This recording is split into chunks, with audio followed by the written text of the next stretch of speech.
You are final year medical students. Now, how has the doctor's incapacitation affected your studies?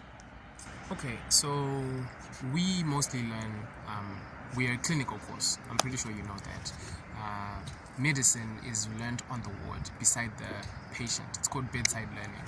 So when the incapacitation happened, it means there were no patients on the ward, and the doctors who teach us, it's an apprenticeship program. The senior doctor has an obligation to teach their juniors all the way up until students. So we haven't been learning because there were no doctors. So from around September, it's almost 3 months now, and we've just been in school not really learning anything.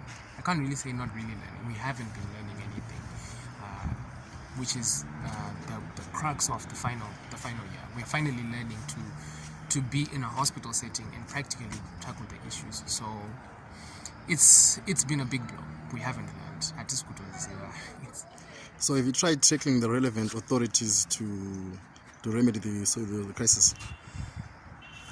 Okay, so we're trying to negotiate with the deanery and every responsible authority up there, but then the response was taking too long, so we decided to take the court route. So we can't really disclose what happened at the court, but then we're trying to speed up the process so that we can get up, because this is a time-sensitive issue, because the examinations are said to be written on the 16th of December, and we are running out of time, and we're not really sure if we're going to write the exams. If we are going to write the exams, are we prepared for the exams? Because we do 4 courses, and we are divided into 3 groups. So at any given point in time, someone will be doing medicine, someone will be doing obstetrics and gynecology, someone will be doing pediatrics, and someone will be doing what's the other course? Surgery. So in my case, I haven't done surgery at all, and in his case, you haven't done obstetrics and gynecology. So each and every one of us in our class is an outstanding course. So taking into account that MBCHB, our degree, is a course which needs all these courses put together, especially now that we're in final year. We need to really put everything together so that we focus on the exams. So we're trying to figure out if we're going to write the exams or not. So you articulated before that you didn't do surgery. How will it affect your profession if you are to be a doctor, a junior doctor? Okay, so as a doctor, as a junior doctor, I'm the one who sees these patients when they come into the hospital. So I can't be a doctor and approach someone, because let me give you an example. Let's say you have a patient who comes in with a surgical issue, but you also have an obstetric and gynecology issue. I have to approach that patient as a whole, not like in parts. So I'm not comfortable handling a patient without finishing another course. So that's the problem. And the other thing is, like, even if we write these exams, we are not going to be doctors. So why are we writing parts of the exams and the other group will write that exam later after finishing those 12 weeks when things normalize? Why can't we just sit for one exam and just wait and finish these things, then we write all at once and become fully trained doctors? So as final year medical students, what recommendations do you have to the relevant authorities concerning this impasse?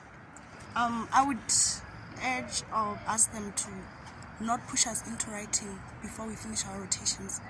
We can wait for the strike to finish, come for our 12 weeks which we missed, then we can write the exams.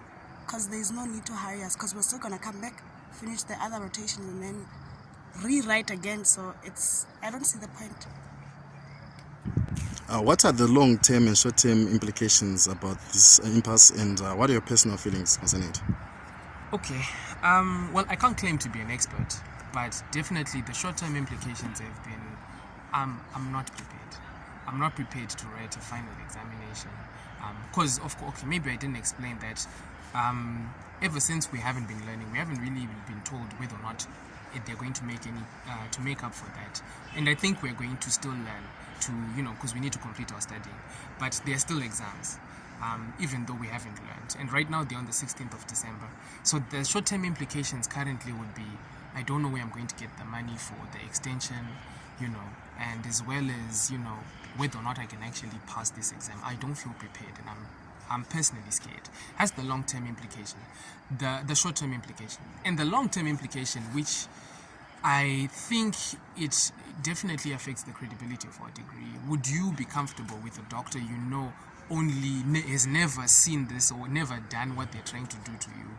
I don't know. But so that's what I think. I feel like people are not going to trust us as doctors if we do graduate. And that long-term implication is quite grievous for me. It's been 5.5 years in Chikoro.